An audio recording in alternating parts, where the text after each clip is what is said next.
आपण रोज चालतो, बरोबर? पण विचार करा, आपल्या याच रोजच्या चालण्याला आपण एका पॉवरफुल हेल्थ टूलमध्ये बदलू शकलो तर? आज आपण इंटरव्हल वॉकिंगबद्दल बोलणार आहोत. ही एक अगदी सोपी पद्धत आहे जी आपल्या आरोग्यासाठी एक मोठा गेम चेंजर ठरू शकते. चला पाहूया हे नक्की आहे तरी काय.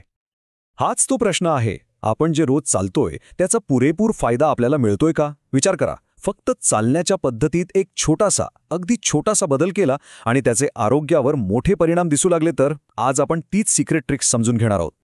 चला तर मग आपल्या पहिल्या भागाकडे वळूया. चालण्याचा एक नवा प्रकार. हो, ही फक्त चालण्याची एक वेगळी पद्धत नाही, तर ही एक स्मार्ट पद्धत आहे. बघूया ही नेहमीच्या चालण्यापेक्षा इतकी वेगळी आणि इतकी प्रभावी का आहे. तर इंटरव्हल वॉकिंग म्हणजे नेमकं काय? सोप्पं आहे. कल्पना करा, काही वेळ आपण एकदम भरभर वेगाने चालतोय आणि मग पुढची काही क्षण अगदी आरामात निवांतपणे चालतोय. म्हणजे काय, तर वेग आणि आराम यांचा एक मस्त ताळमेळ. याच सोप्या बदलामुळे आपल्या शरीराला मेहनत आणि विश्रांती दोन्ही एकाच वेळी मिळतं आणि हेच या पद्धतीला खास बनवतं. आता हे ऐकायला तर खूप छान वाटतंय, पण करायचं कसं? तर अजिबात काळजी करू नका. ही पद्धत प्रत्यक्षात आणणं खूपच सोपं आहे. चला, ही सोपी 5 पायऱ्यांची पद्धत समजून घेऊया, जी कोणीही अगदी आजपासून सुरू करू शकतं.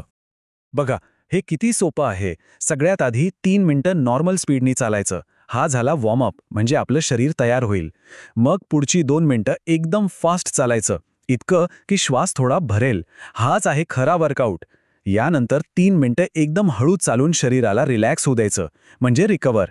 हे फास्ट आणि स्लो चालण्याचं चक्र आपल्याला 4 ते 5 वेळा रिपीट करायचं आहे.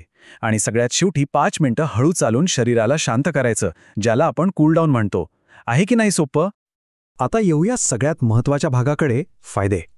इंटरव्हल वॉकिंगचे अनेक फायदे आहेत, पण त्यातले 2 सर्वात मोठे फायदे म्हणजे ब्लड प्रेशर आणि ब्लड शुगर कंट्रोल. चला बघूया ही साधीशी सवय या 2 मोठ्या समस्यांवर कशी मात करते. यातला पहिला आणि सगळ्यात मोठा फायदा म्हणजे रक्तदाब नियंत्रणात येतो. जेव्हा आपण वेगाने चालतो तेव्हा आपला रक्तप्रवाह सुधारतो आणि रक्तवाहिन्या जास्त फ्लेक्सिबल होतात. याचा थेट परिणाम म्हणजे हाय ब्लड प्रेशरचा धोका नैसर्गिकरित्या कमी होतो. ज्यांना ही समस्या आहे त्यांच्यासाठी तर हा एक उत्तम उपाय ठरू शकतो. पण हे नक्की घडतं कसं? चला तेही समजून घेऊ. जेव्हा आपण वेगाने चालतो तेव्हा आपोआपच हृदयाचे ठोके वाढतात आणि रक्तप्रवाह सुधारतो. यामुळे आपल्या रक्तवाहिन्या म्हणजे आर्टरीज जास्त लवचिक बनतात. सोप्या भाषेत त्या ताण सहन करायला अधिक सक्षम होतात. इतकंच नाही तर हे शरीरातील वाईट कोलेस्ट्रॉल कमी करून चांगल्या कोलेस्ट्रॉलला वाढायला मदत करतं. म्हणजे एकाच वेळी अनेक फायदे. आता दुसरा मोठा फायदा तो म्हणजे रक्तातील साखरेवर नियंत्रण. वेगाने चालताना आपल्या मसल्सना जास्त एनर्जी लागते आणि ही एनर्जी त्यांना कुठून मिळते? तर रक्तातल्या ग्लुकोजमधून. त्यामुळे होतं काय की रक्तातील साखरेची पातळी आपोआप नियंत्रणात राहते आणि शरीराची इन्सुलिन वापरायची क्षमता सुधारते. मधुमेहाच्या नियंत्रणासाठी ही गोष्ट खूप महत्त्वाची आहे. चला हे अजून थोडं सोपं करून समजून घेऊया.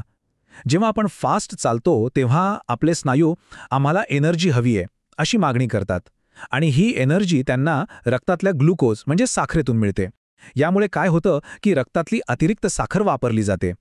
या प्रक्रियेमुळे शरीराची इन्सुलिनला प्रतिसाद देण्याची क्षमता सुधारते, ज्यामुळे टाईप 2 मधुमेहाचा धोका कमी होतो किंवा तो नियंत्रणात राहतो.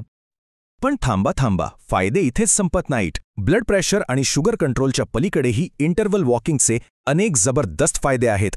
चला ही सवय आजच्या आज का सुरू करावी याची अजून काही कारणं पाहूया. याचा अर्थ अगदी स्पष्ट आहे. इंटरव्हल वॉकिंग हे फक्त कोणत्यातरी एका आजारावर नियंत्रण मिळवण्यासाठी नाही, तर ते आपल्या संपूर्ण शरीराच्या आरोग्यासाठी काम करतं. हा एक कंप्लीट हेल्थ पॅकेजसारखा प्रकार आहे. चला तर इतर फायद्यांवर एक नजर टाकूया. पहिलं, वजन कमी होणं. यामुळे मेटाबॉलिझम बूस्ट होतो, ज्यामुळे नॉर्मल चालण्यापेक्षा जास्त कॅलरीज आणि फॅट बर्न होतं. दुसरं, हृदयाचं आरोग्य सुधारतं. आपलं हृदयसुद्धा एक स्नायू आहे आणि हा व्यायाम त्याला मजबूत बनवतो.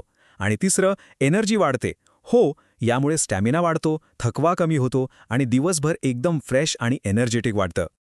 या सगळ्या माहितीचं सार जर एका वाक्यात सांगायचं झालं तर ते असं आहे: आपल्या चालण्याच्या गतीमधला एक छोटासा बदल आपल्या आरोग्यामध्ये एक खूप मोठा आणि चांगला बदल घडवून आणू शकतो. खरंच विचार करा, हे किती सोपं आणि किती प्रभावी आहे. मग काय, विचार कसला करायचा? आपल्या रोजच्या आयुष्यात ही इतकी सोपी आणि प्रभावी सवय जोडण्यासाठी आपण तयार आहोत का? चला, एक लहानसं पाऊल उचलूया आणि आरोग्याच्या दिशेने एक मोठी झेप घेऊया. याची सुरुवात आजपासूनच करूया.